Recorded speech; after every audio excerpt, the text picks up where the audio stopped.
디톡스 구독, 좋아요. 눌러주세요.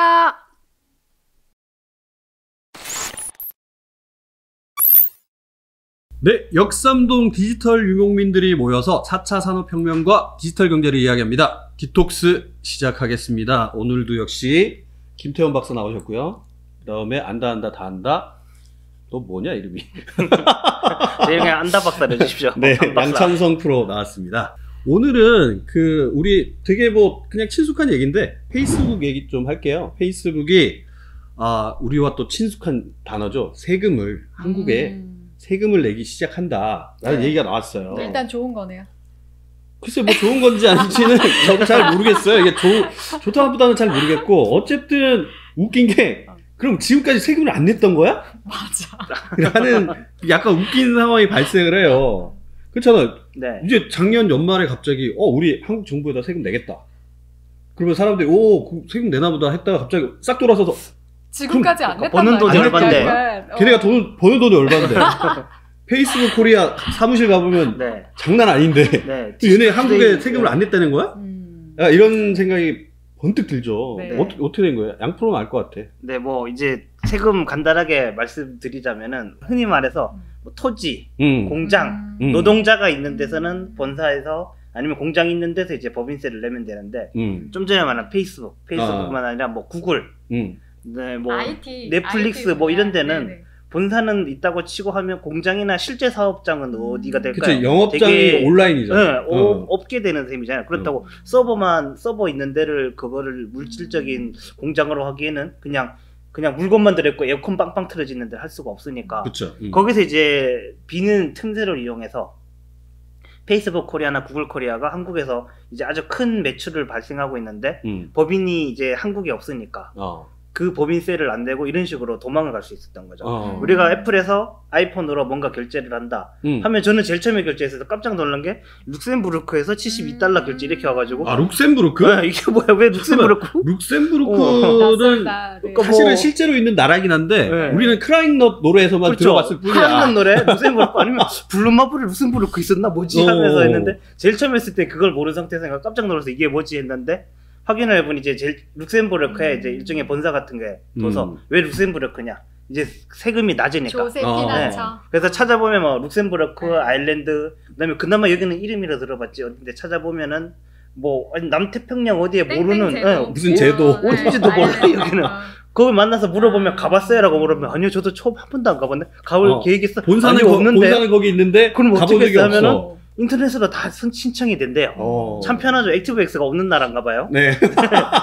그래서 이런 식으로 액티브엑스 조세 피난처를 해가지고 그렇게 해가지고 이제 세금을 피한다고 하더라고요. 그래서 이제 더군다나 그 회사들은 한국에 상장된 주식회사가 아니고 유한회사니까 국세청에 기본적으로 세금을 아예 안 내는 건 그래도 기본적인 등록은 하는데 거기에 대해서 공시 의무도 없고 그다음에 투자자가 한국에 있는 거 아니까 투자자들이 그거를 알 수 있는 방법도 없으니까 거기에 대해서 깜깜이에 대해서 이제 세금을 안 냈다는 거죠. 진정한 사각지대네요.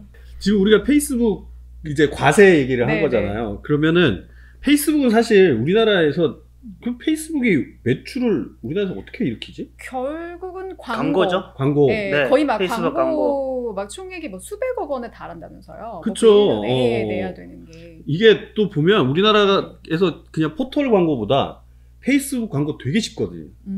광고하기 들어가고 홍보하기 딱 누르면 개인이 그냥 쉽게 할 수 톡톡톡 있잖아요. 떠요. 네. 그리고 카드만 등록시켜 놓으면 알아서 빠져나가고 또 가격 대비 효율이 좋다고 소문이 나가지고 그래서 광고를 안 했어 세팅도 해주고 다 해주거든요. 그러다 보니까 싸가지고 되게 많이 이용하는데 그게 그렇게 모여서 엄청난 금액이 된 거지. 근데 지금 이제 페이스북에서 말을 한 게 이제 그런 광고나 이러한 상황들을 신고를 하겠다라고 신고를 입장을 하겠다. 밝힌 거잖아요. 맞아요. 근데 그렇게 되면은 뭔가 우리 쪽에서도 예를 들어 추후에 법인세를 부과한다든지 이럴 때도 다 결국 그런 광고에 신고된 상황을 보고서 우리가 좀 더 잘 걸을 수 있게 되는 것 같은데 아마 지금 페이스북을 보면서 여러 IT 쪽에서도 굉장히 좀 촉각을 곤두세우고 있지 않을까 싶어요. 근데 우리가 이거를 몸으로 확 느낄 수가 있는 게 페이스북 광고 집행해 보신 분들은 알겠지만 작년 어느 시점까지는 페이스북 광고에 홍보하기 눌러서 들어가면 결제가 될 때 내가 1,000원어치 하고 싶으면 그냥 1,000원어치 결제를 하면 끝났어요. 근데 어느 순간부터 10%가 붙어. 부가세가. 그렇지. 부가세가 이제 부가세는 우리나라 구세청이 내는 그렇죠. 우리나라 조세청 당연히 내겠죠. 10% 우리나라 부가세 제도랑 똑같이 해갖고 5,000원 결제했더니 5,500원인데 괜찮니? 라고 메시지가 딱 떠요. 그래서 이게 왜 이러지?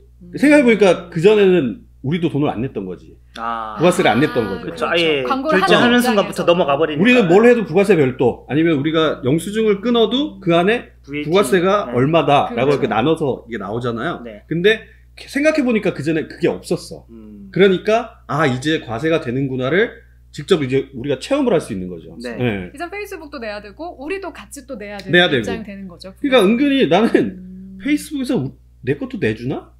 약간 이런 생각을 했는데 기대가 있었는데 어느 날 보니까 이 철두철미한 것들이 딱 10%로 해가지고 10% 붙는데 이금으로 결제를 하니까 네가 결제할래? 라고 뜨더라고요. 그래서 역시 내가 생각하는 건 그들도 다 생각해요.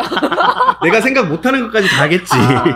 역시 네. 저도 이제 유튜브나 페이스북, 구글 하면서 이제 추천 뜨면서 느끼는 거지만 나보다는 걔들이 더 똑똑하고 전 세계 천재들이 다 모있으니까 웬만하면 하자는 대로 하거든요. 추천 영상 뜨면 내가 얘를 안 좋아하는 건 좀 보면 좋아하게 될 거야 라고 이런 식으로. 그래서 이제 이거를 통칭해서 디지털세 아니면 이제 구글세라고 하는데 이제 모임에서 그 테헤란너 쪽에 모임에 보면은 이제 디지털세 바로 건너편에 구글 코리아가 있고 GFC에 있죠. 그리고 옆 건물인가 옆 건물에 이제 페이스북 코리아가 있잖아요. 우리 회사가 되게 요지에 있어요. 그렇죠. 역삼동. 저희가 괜히 역삼동 유목민이라고 한 게 괜히 한 게 아니죠. 그쵸. 그래서 그 모임 가면 이제 그러면 페이스북에서 부장 한 분이 오시고 그다음에 구글에서 이사 한 분이 오시는데 테헤란너 모임에서 약간 넓게 해서 강남역까지 하면은 이제 삼성전자 서초 사옥도 있잖아요. 그래서 삼성 쪽에서 오면은 이제 서로 친하니까 저는 이제 가만히 있는데 그분들끼리 자기들끼리 싸워요.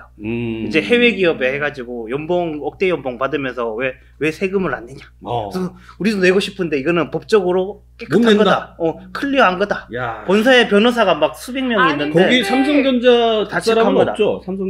삼성전자는 아니고 하여튼 정확하게는 다른 분이신데 그분이 이제 어떤 약간 그 싱크탱크가 삼성 싱크탱크면 하나밖에 없으니까 어딘지 말한 셈이네요. 하여튼 그분께서 말하시는 건 이제 지금 여기 인터넷에 나와 있는 건 정확한 건 모르겠지만 삼성전자는 법인세를 내야 되고 그다음에 본사가 이제 수원으로 지금 삼성전자만 들면 수원으로 됐잖아요. 그래서 이제 국내 매출 비중이 10%인데 근데 법인세 70%는 한국에 내고 있다. 그래 뭐 한국 기업은 그렇다 쳐. 그런데 구글이나 페이스북은 여기 이제 삼성전자보다 전체를 치면 삼성전자랑 뭐 찾아봐야 되겠지만 크게 차이가 안 나잖아요. 근데 한국에서 내는 거 법인세 이제 해외에서 90% 매출 올리죠. 법인세 30%밖에 내지 않는데 구글이나 페이스북은 이게 반대로 됐다는 거죠. 아니 근데 외국 회사 그러니까 삼성 입장에서는 이게 억울한 거죠. 나는 뭐 리걸팀에 있는 사람 고용하는 이유가 뭔데 이런 거를 잘 구글에서 맨날 왜 세금을 내냐 안 내라 서로 티격태격 하는데 법무팀 법적으로는 구글이나 페이스북이 불법을 하는 건 아니거든요. 김 박사가 그쪽 법무팀에 관심 있는 것 같은데. 아니야. 그럴 수 있었으면 얼마나 좋았겠어요. 법무팀 돈 많이 줍니다. 그래서 그분들께서 항상 그걸로 싸우는데 어쨌든 근데 거기서 더 진전이 안 되는 거는 법적으로는 문제 없으니까. 애플이 룩셈부르크에서도 어쨌든 돈 내고 룩셈부르크에서 돈 내니까. 그러니까 같은 유럽 내에서도 이제 EU 주축국 뭐 곧 나갈 영국이나 프랑스, 독일 이런 나라들은 내라 이런 거고 이제 아일랜드 이런 나라는 자기네들 이제 세금이 어차피 낮아서 자기네들 본사로 하면은 돈을 내니까 왜? 뭐가 문제인데? 유치를 하는 거지. 네, 그렇죠. 이런 식으로 티격태격 한국은 아무래도 이제 프랑스나 독일 측 입장에 가깝죠. 그렇죠. 얘네들이 버는 돈이 얼마인데 외국에서 그렇게 돈을 이제 세금도 안 내면서 솔직히 영업을 하느냐. 그 보고 있으면 배 아프잖아. 그렇죠. 왜냐하면 다 같이 사회생활하고 있는데 그 외국계 기업들, IT 기업들, 사람들도 같이 우리가 이렇게 사회에서 왔다 갔다 하면 서로 부딪히고 하는데 우리는 이제 소위 말하는 유리지갑, 투명지갑 그래가지고 이게 쏙쏙 빠져나가는데 저 사람들은 알고 보니 그분들은 외국계도 유한회사라서 유리지갑이 아니고 시커매서 국세청이 나쁘나 근데 국세청이 또 그걸 밝힐 수는 없잖아요. 자기네들이. 그래서 대충 기자들을 통해서 살짝 흘리거나 해서 뭐 얼마로 추정된다 정도 이렇게만 나오니까 그래서 이제 페이스북 구글에서 아까 말하신 분들이 이제 대외 협력이나 이런 것도 담당하니까 국회나 아니면 국세청 이런 데도 열심히 사람들을 만나면서 우리는 정당하게 이제 한국 IT 사업을 위해서 일하고 고용한 사람이 몇 명인데 세금 관의 부분에서는 글로벌에서 어느 나라도 그렇게 하지 않는다.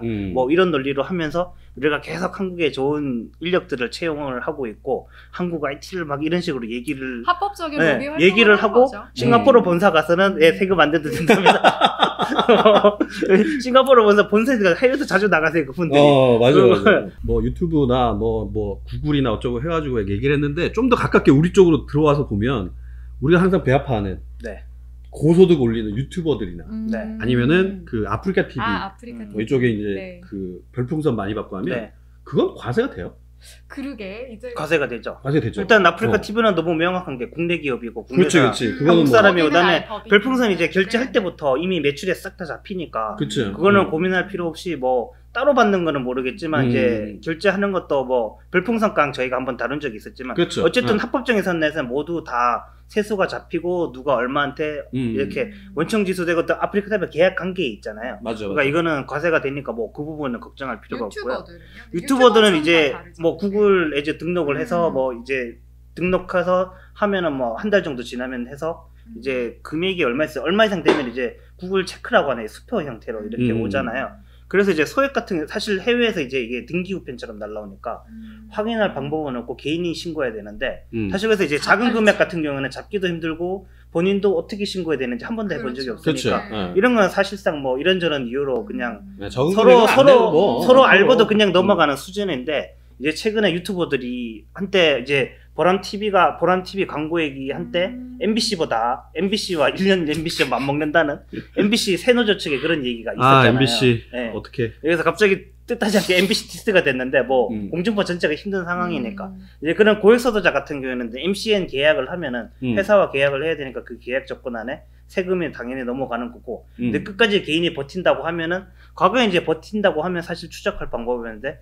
현재는 어쨌든 집을 사든지 아니면은 그 국세청에서 이제 파악이 어느 정도 모니터링이 되니까 그 부분에 대해서 과세를 해가지고 작년에 이제 고소득 유튜버 탈세한 유튜버에 대해서 과세를 했었죠. 근데 물론 국세청에서 명단을 밝힐 수는 없고 뭐 누가 했을 거다 MCN 계약 안 된 사람 중에 누가 했을 거다 이런 얘기가 나와가지고 과세는 되는데 이제 100% 아프리카 TV처럼 깨끗하게는 그렇죠. 안 되겠죠. 왜냐하면은 이 얘기에 지금 저도 이해를 한 게 얘기를 듣다 보니까 국세청에서 특별하게 VIP처럼 관리해야 되는 대상의 리스트에 올라갈 정도의 액수가 아니면 그 적당한 애매모호한 중간이라도 사실은 세금을 내야 되는 정도의 구간에 해당하는 층도 누구도 손대지 않는 건 거잖아요. 결국에는. 근데 고층이 그런 딱 경우는 좋네. 그러니까 적당한 거지. 세금은 조금 있을 수밖에 없잖아요. 그게 또 아까 보람TV가 건물산 얘기했는데 보통 저 회사는 돈을 많이 버는 것 같은데 의외로 신고액이 많지 않다 이러면 그렇죠. 어느 정도 보고 있다가 건물 사거나 집 사거나 하면 바로 들어가거든. 집 사면은 이제 그 부동산 폭등 때문이긴 하지만 이제 자금 조달 계획서가 다 나오잖아요. 그쵸. 예전 같으면은 그냥 빌려서 냈습니다. 아니면은 뭐 현금 근로소득 얼마 빌려서 냈다 해서 대충 크게 퉁치면 되는데 지금 부동산 그것 때문에 뭐 빌려서 냈다고 하면 누구한테 해서 영수증하고 몇 프로 가족한테 빌려도 부모로부터는 이제 10년간 5천만 원까지 비증여 그 이상은 증여세 내고 친척한테 빌리면은 절이 뭐 1% 이런 거 안 되고 아마 4.96%일 거예요. 법적으로 정해진 게 있죠. 특수관계에 관해서는 이모한테든 뭐 삼촌한테 빌리면은 그 퍼센트 빌리고 그 이상 이제 금융기관에서 빌리는 건 당연히 이제 잡히는 거고 이런 식으로 하니까 유튜버가 내가 돈을 많이 벌었고 지금까지 탈세를 했으니까 내가 그래도 서울에 괜찮은 아파트 하나 사자라고 하면은 그 순간에 이제 내면은 그때 국세청에서 잡기 들어가겠죠. 이제 그러면 이것도 안 되고 저것도 안 되니까 이제 골드바 사가지고 금고에다 넣어놓는 거죠. 그렇게까지 가는 거지. 골드바 얘기하시는 게 약간 골드바 생각도 못했는데. 아니 그 지출 내역 보면 분명히 금고 샀을 거야. 골드바 사는 사람들이 특징이 뭐냐면 골드바 사기 전에 꼭 금고를 사요. 아니 왜냐면 그걸 보관해야 될 거 아니에요. 비싼 거. 불러도 괜찮은. 맞아. 금고는 기본적으로 아시죠? 밑바닥하고 뒷면이 콘크리트 거의 아니면 철근 같은 게 들어가 있어서. 아니 왜냐하면 지금 이런저런 얘기를 제가 듣다 보니까 이러면 사람들이 듣다 보니 내 얘기야. 성장 환경이 다르니까 듣다 보니 내 얘기야. 부동산도 안 되고 저희는 장판 밑에다 이렇게 돈 집어넣고 이러는데 이 집은 딱 금고 생각 나오는 게 이게 사실은 세금이란 게 우리한테도 좋거든. 그 사람들이 많이 버는 사람들이 세금을 잘 내줘야 우리도 조금 혜택도 있고 아니면 우리가 하는 일에도 많이 도움이 되고 서로서로 좋은 거라서 좀 이렇게 투명하게 되고 좀 많이 내는 외국 기업들은 그래도 한국에서 뭐 하면 좀 많이 해주거나 기부도 좀 많이 하고 그랬으면 하는 느낌과 동시에 저희도 그 세금을 낼 수 있을 만큼 유튜브나 아니면 팟빵 등등 팟캐스트 수익이 많이 늘어났으면 하는 바람입니다. 예, 구독해 주시고요. 저희는 여기까지 하겠습니다. 디톡스였습니다. 감사합니다.